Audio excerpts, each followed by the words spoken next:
Welcome back everyone, Mariah Monetize here, and in today's video we're going over the price of Bitcoin.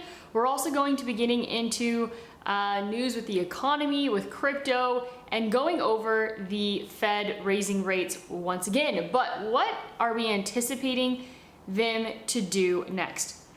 My last video, when it came to looking at the price of Bitcoin, made me realize that there is absolutely no reason to FOMO in on Bitcoin right now. And so I actually was looking at the charts from a different perspective on the daily chart and looking where Bitcoin is at now in correlation to the previous all-time high in terms of days in comparison to the previous market cycle.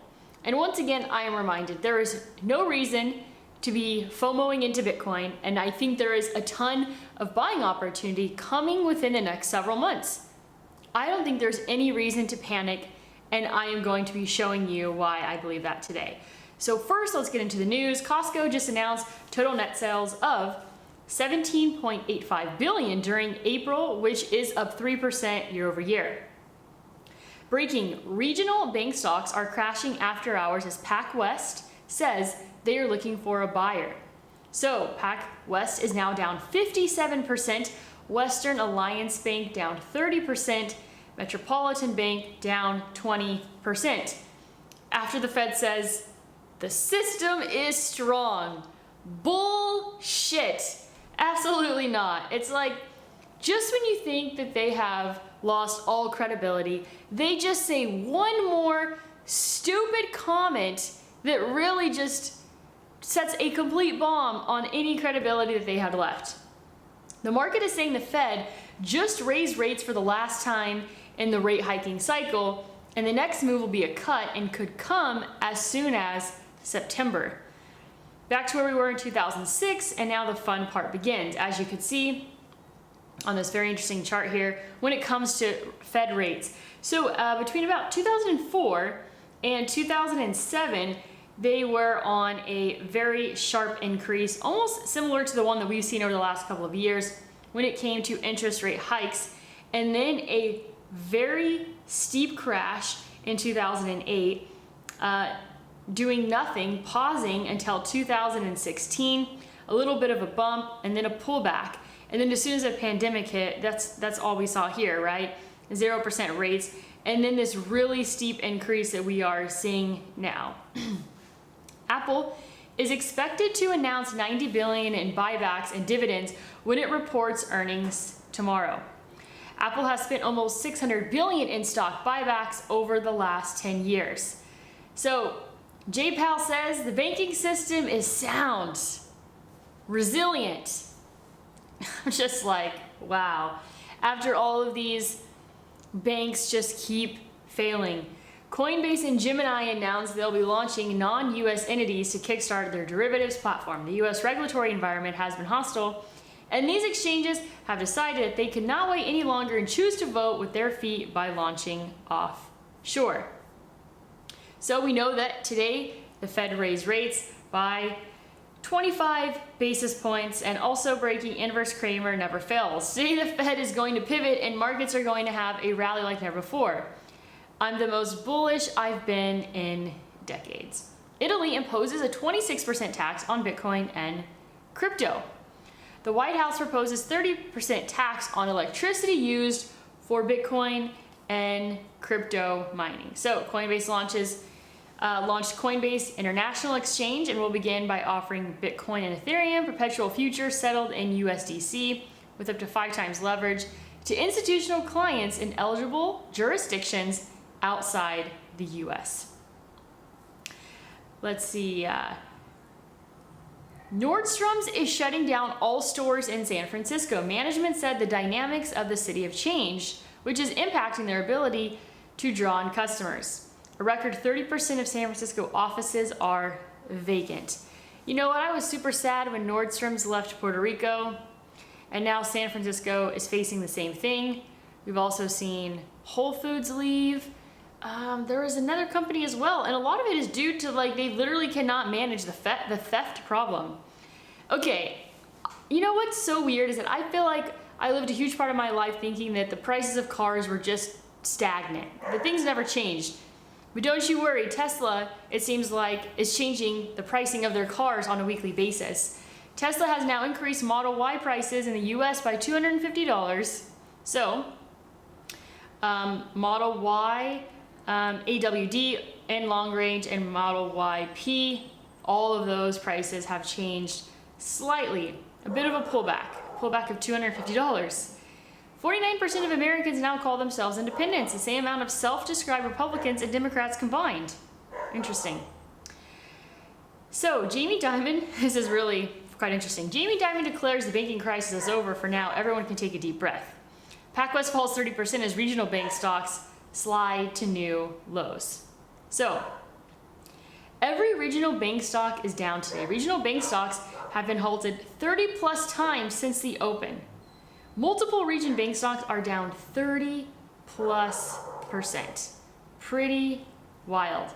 Morgan Stanley is laying off 3,000 employees over the next 2 months. IPO volume is down 41% in the US this year alone. Coinbase launches international crypto exchange. We know that already. This tweet spoke to me, okay? And I read it and I was like, that is what I definitely see happening when it comes to the price of Bitcoin. Another leg down to 25, a small bounce to 27 to 28K, then a slow bleed down all the way to 20 to 21K, local bottom between 19 and 24 in the month of September, range to 20 to 25K until the halving. Consider yourself blessed. And what I'm going to show you later on when it comes to the price of Bitcoin, it's really going to wrap this up in a very nice bow. Dropbox is laying off 500 people and replacing them with AI. IBM is pausing hiring for 7,800 roles that could be done by AI. Pretty wild. Okay, so let's head over back to the price of Bitcoin. I went over the daily chart in my previous video going over the price, but I want to compare the daily, okay? So, we are approximately 541 days from Bitcoin's all-time high of 69,000, okay? And you can take a look here at the price action that we've seen over the last month or so. Okay, what we're gonna do is we're gonna back up to Bitcoin's previous market cycle. I'm talking about when Bitcoin hit $20,000, pulled back to $3,000, and then continued on its way. So, this is also about 451 candles from Bitcoin's all-time high of 20,000 that was printed in approximately July of 2019. So, let's see here. As you can see, Bitcoin hit that high. So let's say that this 13 mark is like the 30,000 mark on Bitcoin that we saw, or I think it might have hit 31,000. So a little bit of a pullback, retesting those levels. And then as you can see, this is what Bitcoin did afterwards. It pulled back. On the daily, it started trading below the 50 DMA, okay? Then it was just choppy, sideways, down, pullbacks, okay? This is March, you could consider that an outlier. But this is what basically Bitcoin did. It traded between 11,000 and about 7,000 for quite some time. It was in that range for quite a while. So let's see, that was July of 19, and this over here is February of 20. So you're looking at 7 to 8 months. But then as you could see, still over here in June, I mean, this is a little bit of an outlier because it was COVID, but you could see what Bitcoin did for an extended period of time. So this is where we are in the previous market cycle currently. We are over here. This is potentially how long that we have to go until we see Bitcoin just take off to the moon. And so this is what? So this is July. This is October. So you're looking at about another year or so of Bitcoin trading in that range of about 6,000 and 12,000. Boring, not that exciting. So if you feel like Bitcoin's about to just take off any moment, think again. I am staying so patient. I think there's gonna be great buying opportunities in the $20,000 range. That's where I'm shooting to get back in, but there is no reason to rush into Bitcoin right now. I think we have a long ways to go. So let's go ahead and take a look at Bitcoin's different time frames here. This is the weekly chart. Let's zoom in. Yeah, I think we're gonna start seeing a decent pullback here. We might print like a 9 green candle, and then Bitcoin will start pulling back in this range, and then it's gonna start just getting quite boring. So I'm thinking we're gonna be trading in this range for a while, okay? Quite some time.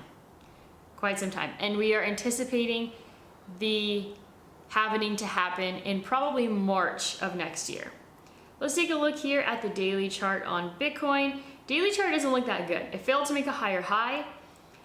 Bitcoin is flirting with the 50 DMA. I do believe that it will break below it. Let's take a look here at the 12-hour. 12-hour is looking a bit neutral. I do like this green 2 trading above the green 1, but we still have a lot to see there.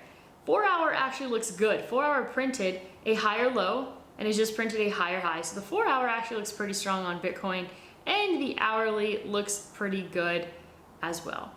But I have no interest in taking on even short-term positions in this particular trading environment. The 30-minute chart looks great. So Bitcoin, you could say, rallied off of the news of the 25 basis points increase. So let's go and take a look here. Ethereum is at 1896. We have gold at 2038. Coinbase is at 48.49. Litecoin at 89.53. We have XTZ at 99 cents. And so most coins are either up or down a couple percentages today.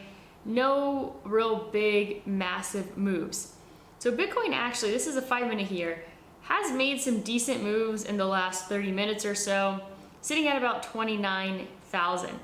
Let's see here how, oh, this is interesting. So yeah, we are seeing less and less correlation between Bitcoin and SPY. This is actually quite interesting here. So we are seeing, this is a 5-minute on SPY. We saw a ton of pullback, a completely different structure on the 5-minute chart when you compare SPY next to Bitcoin. So Bitcoin actually rallied off of the news while SPY pulled back quite a bit.